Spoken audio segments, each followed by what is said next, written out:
Hello, everyone, and welcome to another stream. This is Saturday, May 13th, when we're recording it. We have a special guest for you, Mr. Adam Clark. He'll be joining me for today's episode, and we will do our best to bring you some of the best topics we can. We do have a sponsor, per usual, Real Deal DePiro, who's raising money for Extra Life Boston Children's Hospital. So please go follow his stream. Every donation you make goes directly to support Extra Life. He will also do streaming for retro games. He'll do weird challenges, speed runs, you name it. He'll probably do it. So Real Deal DePiro, go check him out. So let's introduce Adam. Adam, why don't you tell everyone a little bit about yourself? Good morning. Good morning. Yeah, so diehard Red Sox fan, diehard Bruins, all that stuff.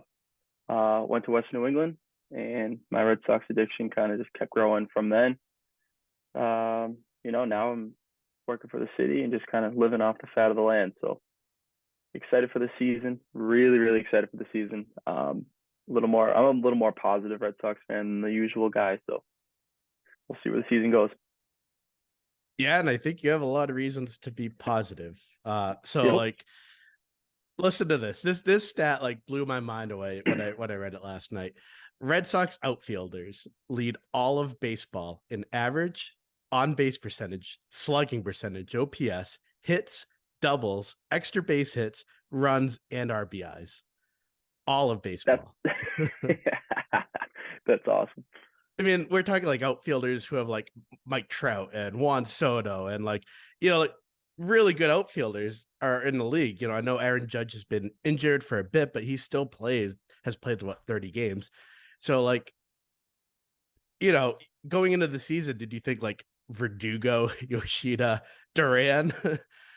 Well, going into the season, I think we all knew it was going to be a make or break year for Duran, and I think he's exceeded all expectations on that.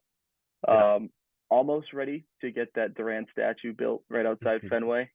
But we'll see. We'll see. He's been mashing so far. You need that guy. You need that guy. I think 6 for 6 stolen bases so far this year. Yeah. So I think the rule changes helped him a lot too. But I mean, you can't beat it. You can't beat this outfield right now. Well, here's the other thing. You bring up stolen bases. The Red Sox rank second in all of baseball in stolen base percentages. We're 25 for 28. Did you think this team would be running even with Duran? No, I did not. You don't really look at this team, with old Justin Turner, the fossil he is. We're not really known for the speed. Tristan Cassis isn't getting us anywhere, but Verdugo is not really known for his speed, but here we are. Yeah. Yep. And another stat. I mean, I know last night was kind of an exception. We have a great bullpen. And even the best fail, right? You look at Mariano Rivera, the best closer in all of baseball, right? Yep. He failed some pretty big games. He was never 100% perfect, but would you still want him pitching for you? Yeah. So, last night happens. It's funny that Brazier came in and got 3 outs, but how I always look at it is, people play to their back of their baseball cards usually. And, Yep. Brazier is not going to be doing that often. And Jensen's usually going to get most saves. But until last night, we were 19-0 when this team had a lead into the 8th. Last year was not that stat. I think last year might have been the opposite. Yeah. I think I saw a stat. We had 6. I think it was 2. Maybe yesterday's date, so I might be outdated myself here. But as of May 12th last year, maybe a little bit earlier than that, there were 6 different closers that came in and got saves for the Red Sox this year. One guy. We have that solidified closer that we needed. We'll get into it later too, but Bloom did exactly what he was asked this offseason, minus the whole Bogart situation. But, I think we have a bullpen we can actually rely on, and I think it's paying its dividends. Yeah. And so, we have a few topics to get into, but the last thing I wanted to bring up, James Paxton comes back, and I know he has an injury history. He's never pitched really a full year, but he comes back, he throws 5 innings, striking out 9 of 2-run ball. And he only had one mistake, which was the home run to Nolan. And he hits at Fenway. I think the Red Sox should know that by now, right? Like he loves that Yeah. green monster. He has said that he tries to go over that monster when he comes here. Yeah. But so Paxton comes back. Sale starts throwing 99 painting corner, right? Like out of nowhere against Philadelphia. We were talking about pitching, but like if Paxton comes back, Sale starts doing that, you know, we might have like a rotation that, won't be the best, but can at least contend. Yeah, I agree completely. I think if Paxton can look half as good as he looked yesterday, we'll be fine with him. Coming back from injury, it's incredible to see him back out there. Never mind what he was able to do. Bayo, Sale. I mean, we got some studs, so it'll be exciting to see where we end up. We'll be playing some meaningful ball, that's for sure. Yeah, and that kind of is a good segue into topic number one that we have, which is what's our ideal pitching rotation, right? Like we have a problem that I think a lot of teams would like to have too much starting depth, right? So we have Sale, Yep. Paxton, Pavetta, Bayo, Whitlock, Hauk, Kluber. Like, what do you think our best five is, like in an ideal world? So we would go Sale, Bayo. I gonna add Paxton because he hasn't proven otherwise. Kluber, I think, has to be there. You're paying him to be a starter. Kind of bury him, I guess, if you have to. And Pavetta, but Pavetta doesn't want to go to the bullpen, so I feel like he's kind of stuck there. But we know that Hauk can be the guy. He can be in the pen. We can ask him to get the big outs, the tough outs. He can come in and clean up Razor's mess. Hmm. You know, if we're using those five, that means Whitlock's coming out of the bullpen too. And with the injury history and all that stuff, maybe not as many innings. You don't need him to go 6. Don't need him to go 7. Don't need him to go 5. Do your 1 inning. Do what you need to do. Get his velo up. Last year we had a huge identity issue with the bullpen. So I think having the closer, Martin's looked great. Having all those pieces to kind of build off of will make our bullpen even better if we can get Houck and Whitlock back out there. Yeah, I mean, Whitlock's such a debate, Oh, because he's yeah. been a great bullpen arm when he was out there, and I don't think it's correlated that every time he starts he gets injured, Mhm. but it probably presses the issue when you put a little bit more innings on that arm. Yep. But think of this, right? Like, so we're talking about the bullpen, and this these numbers changed after last night, but we had 6 arms with relievers under 3 for ERA from the bullpen. You had Whitlock, right, like out Yep. there. You kind of can not see the thing with Whitlock in the bullpen, right, is you don't have to rely on your confirmed guys, right? Like you can give them breaks, right? Like you add depth, so you don't have to always go like Chris Martin to Jensen, right? Like 8-9. You do Yep. Whitlock one night. Like it adds options, and he's like a high leverage guy, right? Like you saw him when he Yep. did the 2021 postseason, right? He came in against Tampa Bay and absolutely like shut them down, right? So I think, having high leverage guys is kind of the modern day of baseball, right? Like, Yep. I think back in the Absolutely. day, everyone had like that one closer and then nothing else around him, right? You may have had Yep. setup guy, but like today, you need to bring in high leverage guys in like the 5th, the 6th, right? Like Yeah. if you're in a 2-1 game, and your starting pitcher starts losing the zone, do you want to go into Brazier or do you want like Whitlock coming out then? Right. No, I think that's a good point. The third time around, they always say the third time around makes or breaks the game. So if you have your lineup going against the starter the third time around, they're going to see all the looks, they're going to see all the pitches that you're going to give. So you pull in a guy like Houck or a guy like Whitlock, someone that can come in there in a close game, just get you to the 8th, get you to the 9th. You have your setup and your closer guy, and you're not touching these guys. They're coming in absolutely full guns blazing, and I think it's a good strategy. I don't think Pavetta's willing to move, so that's going to leave at least Houck or Whitlock down there. He had the same issue with in the Phillies organization when he was there. And then I think we still won that trade. I think it was Workman and Seabold or something like that. So Yep. I think that's our best bet. I think we're going to have to bury Pavetta as our 5 guy. Come playoffs, maybe we shorten the rotation a little bit and go 4-man, and he's kind of the odd man out. But there's unfortunately with the Red Sox, the pitching staff, there's going to be injuries. Someone's going to be out, so we won't really have the luxury of having all these arms to use and rely on. But hopefully we do, and if we do, then it's a good problem to have. Yeah, and speaking of winning trades, that kind of is a good segue into our second topic. Uh Yeah, is Bloom overhated by the fans, right? So the Red Sox ownership famously, like back in January, were booed in their winter meeting, right? Like, yeah. they were getting introduced and the fans let them know that they weren't happy with them.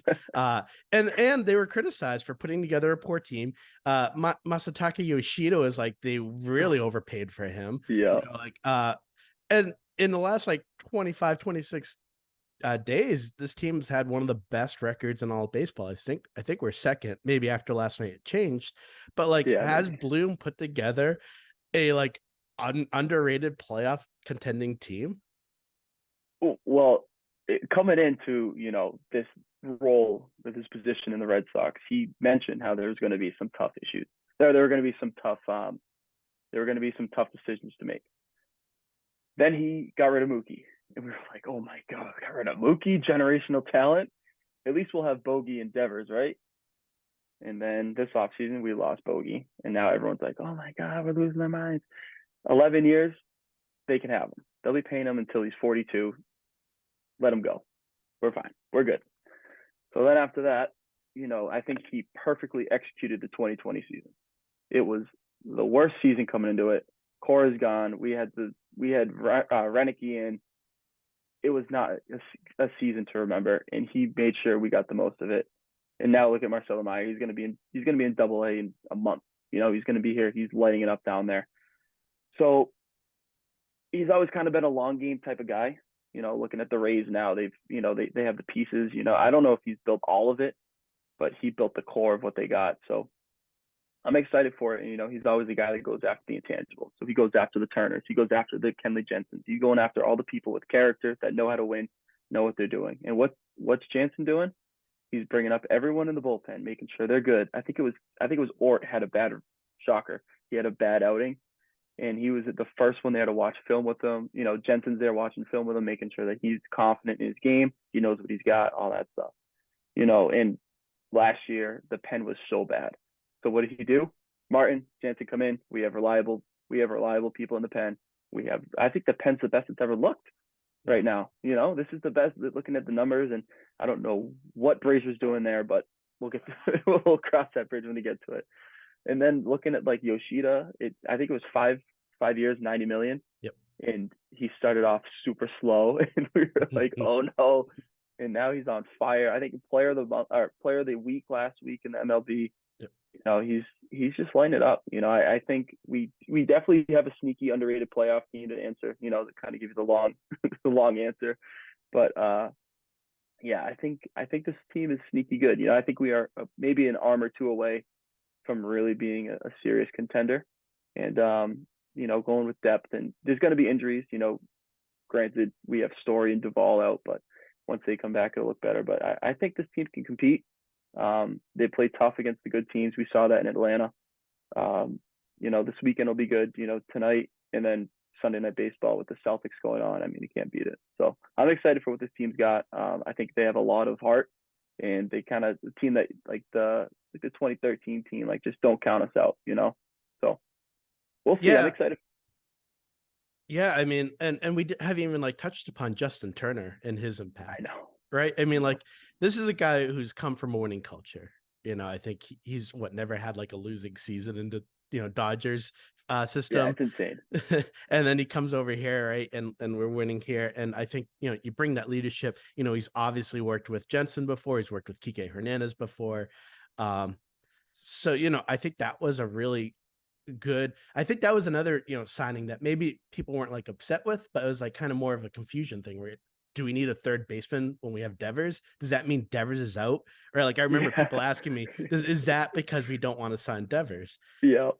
But Yeah. he has good at bats. Like he's what, 37, Yeah. 38? I don't know. He's in his Yep. upper He 30s. He's putting together good at bats. he is doing exactly what he needs to do for this team. He's not that young buck anymore. I think it kind of showed with his arm at third base there a little bit. And but I mean, he's exactly what we asked for. He's going to hit the ball. He's going to hit the ball hard. He's going to go up there, put up good at bats. Get on. He's gonna move runners. He's going to do, he's the sack fly guy. That's what I use that as a term. He's the guy that's not going to go up there and just mash, 50 home runs, but he's the guy that's going to get on base. He's the guy that's going to advance the runners, get the runners from third in, and that's exactly what we need out of him. I think it was a great signing. He's a great leader too, and you need that type of guy with the young core that we have. So I'm fired up for it. Yeah, and not to mention, I mean, I think something that we don't talk about with Bloom is he did sign Devers, right? Like Devers is Yeah, 26. He signed him to 11 years. We don't have him until he's 40, right?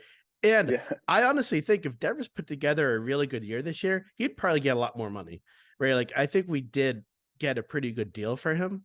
I want to say team friendly, right? Like by no means yeah, are we getting a steal, but like I think if you put together like a 35 home run 280 season, he's probably going to get more money, right? I mean, every year the stars get more and more. Um, yep, and I don't know what the third base market looks like right now, but Machado is the only other option, but he got locked up too. So I yep, don't know if there's any third basemen that you'd sign. Um, so I think Bloom gets credit for getting that contract done before the season starts, right? Like, and he can just be comfortable yep, now, and do what he does best. So I think Bloom is unjustly hated. I think you know he doesn't do flashy stuff, and I think we kind of got to accept that yep. as I fans. agree. I mean, look at our payroll. We're like 15th, right? Like we're Yeah, there's so many teams ahead of us. So he's cut that payroll. Uh, look at the Yankees and the Mets this season, right? They have the highest by far, and the Mets are in a yep. different stratosphere. I mean the Mets. Yeah, but like, it's look at those teams right now. They're not good. And I know there's injuries and suspensions, and you know, yep. Scherzer doing funny business with the ball grips and stuff. But like those teams, the problem is right. Like I think where fans get mad is with a salary that high, they should have depth, right? So the injuries Yep, in theory shouldn't matter, right? Like if one guy goes down, two guys go down with that salary, you should have replacements. With the Red absolutely. Sox, I feel like, Adam Duvall goes down. Well, that's fine. We have a hole for that. Like we have, Yep. you can kind of, you see this with Core's lineups. He kind of changes it up all the time and they all work, right? Like we have Tapia batting third one day. We have Refsnyder batting third a bunch. I was just gonna say Ref Snyder. Yep. And it works. Perfect. Yeah. And the thing is, it's because when you have a lot, it's kind of the Tampa Bay style, right? Like if one guy Yep. goes down, Yep. you have the other ready to go. And that's not saying if you have like 10 or 15 injuries, you're going to be able to go that far, but it's kind of nice. You feel confident that you can get people to replace each other. And Yep. we have our own injuries, right? Like we didn't have Paxton for a while. We had Arroyo who's out now. We have Trevor Story, Trevor Story. Duvall, right? Like we have and what's that relief pitcher? Jolie Rodriguez? Yep. Joey So Rodriguez. He's coming back up. He's I think he's pitching AAA this weekend. yeah. So So it's like every team has injuries. So it in theory, I mean, I know Aaron Judge is a different level. Like that's like if Devers went down. But yeah. still, you should be able to hang on with a high salary. So Bloom, You I should be think able to tread water if you're gonna have that high of a payroll. You know, I think the Red Sox are a deeper team if you're gonna look at everything. yeah. Just if you're gonna put it all in a blender. All right. So let's go on to our next topic. I'm gonna jump ahead, but we're 40 games into the season. Who do you think, what are your playoff predictions right now? I know it's early, things can change. And this is something that I'm gonna do, every couple of weeks, update the predictions. But like right now, who do you like? Well, who are you most worried about? the A's are gonna sneak in. No, just kidding. I think the Rays. I think this is the Rays season. I think they're just the most complete team, top to bottom. Look at the lineup. Every single person in that lineup is scary. Every single person in that lineup can hit. Everyone in that rotation can pitch. Everyone in that bullpen can pitch. So they're definitely the most complete team. So I think it's kind of their, the AL is theirs to lose, I should say.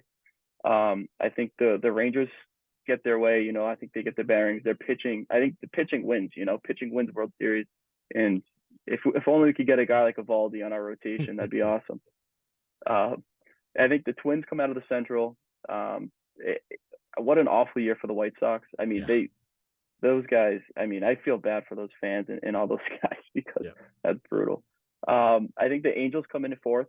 They're going to be a tough out. I think the team kind of rallies behind Otani and wanting to keep him. You know, all the guys that are locked up, like Trout, he's going to be in everyone's ear. Like, we need to keep this guy, play some meaningful baseball. And I think the Red Sox get the wild card one, and I think the Yankees will find a way. You know, once their injuries come back, they have some pitching issues right now, man. It's so tough. But something about playoff baseball and the Yankees, they're going to find a way. They'll do it. Um, Obviously, with that, I mean, that means the Orioles kind of slip away. I don't think they have that veteran leadership or the depth. You know, they got a bunch of young guns. They've got a bunch of studs that are going to be big problems in upcoming years. But, you know, I think they'll play their meaningful ball, get some experience this year, and then they'll fall a little short. You know, I coming into the year, I'm pretty sure I have a future bet on the White Sox to win it all, because I thought that they were going to be a team that just would wreak havoc on the league. I guess not. I mean, I've been wrong before. I'll probably be wrong plenty more times again. But I mean, Well, yeah. I mean, they were good last year, and then they signed Benintendi, right? Like, so, and yeah, like you're like, this team is going to be a this team to team beat. is it. And Yep. I mean, this may be just like, you know, not true, but like, didn't they have a game where like their bench manager or coach didn't show up? Like, there's problems in that clubhouse. It all started when Chris Sale started cutting up their jerseys. He didn't like the way they looked. Yeah, I mean, the Baltimore, look, I think they're going to be a dangerous team for many years. Right? Like, yep. Jackson Holiday, his first at bat in like Double A or whatever, single A advance, like he hits a home run. Like, right, he's 18. You know, Gunnar Henderson, you know, they may have one of the best catchers in all of baseball, right? Like, yep. So, you know, you could make that argument. And yeah. This is his second year in the league. Yeah, I mean, I think, you know, I've seen him play like live and in person now like 6 or 7 times. And I don't know, he doesn't look like a rookie or like somebody who's like new to the league. He's like very comfortable, confident. He's always like making sure, talking to the pitchers, right? Like, he seems like he knows what he's doing. He's very like professional, you know, and I think having a great catcher, you know, is huge. You know, I do think, you know, it's very underrated how much a good catcher can help the pitching. You know, when pitchers are comfortable throwing to you, they're going to pitch better. I mean, that goes. They are. What are your thoughts on the Blue Jays? Do you think they're not going to make it? Do you think they're going to fall off? The Blue Jays, they have the talent, and they can never just figure out how to piece together a full, complete season. So they always have the stretches. You know, what were they calling themselves? Like the juniors or something like that, because they had all the whatever they were calling themselves. You know, like the little I think the little Hall of Famers or something like that, because of all the sons they have. And, you know, they'll go on stretches. They'll go 20 games. You know, they'll win 16 out of 20. And it's like, oh my God, these guys are legit now. Watch out for the Blue Jays. And then you just see, woo, and then they'll go up a little bit. And, you know, I don't know what their issue is. You know, you could say pitching, but then they have Barrios. They have enough pieces to do everything they need to do, and they just can never do it. So I hate to count them out, because it's such a fun team to watch. But until you prove it to me, I can't count on you. You know? Yeah, I mean, the way I would describe them, and this first word is not a positive sounding attribute, but I'm going to explain it, is reckless with how they play, right? Like, they're aggressive, they swing hard, they're flashy, right? Like Vlad Guerrero Jr., you know, he's trying to hit like the ball 600, you know, feet, saying that they're the best, right? Like, you know, they're very like in your face, you know, and I don't want to say that they're not good. I think that like has an impact, right? That's a mentality thing, right? Like, when you come out, you're feeling more confident than you are, right? Like, I think that speaks to what you're saying, where they can go into stretches. I think that confidence that they give themselves, you know, does allow them to play better. But, you know, I think they're beatable if you can tap into that, right? Like, if you can, you know, they got swept by the Red Sox. And it wasn't because of their offense, right? Like, their offense was giving us a lot of trouble. You know, as a lot of they came out early. But the thing is, right, like, you saw the difference in the at-bats. The Red Sox were very patient. They worked counts. They got like those starters out of there quickly. And then that bullpen, that's their weakness. Yeah. Toronto's bullpen in the middle innings, like 5, 6, 7, 8, is not good. And I think, you know, the Red Sox played a little bit more, I don't want to say professional, they played a little bit more like, I don't know, more mature. Yeah. And I think they tapped into the weakness. Blue Jays were putting up runs. Varsho was, raking Yep. the ball at Fenway. Guerrero, Bobish had a 5 for 5 in his first game. Yep. They can hit. And their starters are good, but no, if you work the counts, if you have a full count every at bat, you're going to get them out of there. Yep. I Um, think that's the best way you beat them. You attack their starters early, make that bullpen come in, and I think anything can happen. If you play meaningful ball September, late August, early September, and you have to go and beat the Blue Jays, I think the Red Sox can do it. With who they have and who they can rely on. I'm not even worried about the Blue Jays. Yeah, I think you have actually very solid picks. The only one I will not question you on, because I do think if they play to the back of their baseball cards, they will make it, is the Angels. Right. Like Yep. I feel like every season there's so much hype around them. They have the best players in baseball. Like Yeah. Otani's landing on the moon by himself, Trout saving 500 people in the fire, right? Like they're the Yeah. like the heroes of the world. And then like they're a 75 win team by the end of it. Stuff happens. They have the pieces. They have pitching, they have hitting. But for some reason they always finish like disappointing everyone in like fourth. Yeah. And the thing is, I think Houston is not out of it. I know they have some big injuries, but I know. you have Altuve coming back, right? Like Yeah. the thing is with the Astros, and trust me, I don't want them there, but they do start No. out slow sometimes, right? Like we've seen this before, where they do go on, they'll go on like a big run where they'll get like 12 out of 15, and the next thing you know, they're like right there. They They're do this knocking kind on the of a door. lot, Hello, yeah. remember us? I mean, Yeah. you know, I don't think we can count that team out because they do have a lot of talent, and they still are pitching. Yep. Even with the injuries.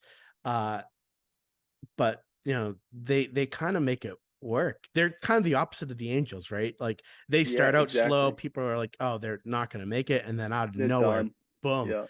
Yeah. So here's a question for you: if the Angels do get out of it, do you think they're trading Otani?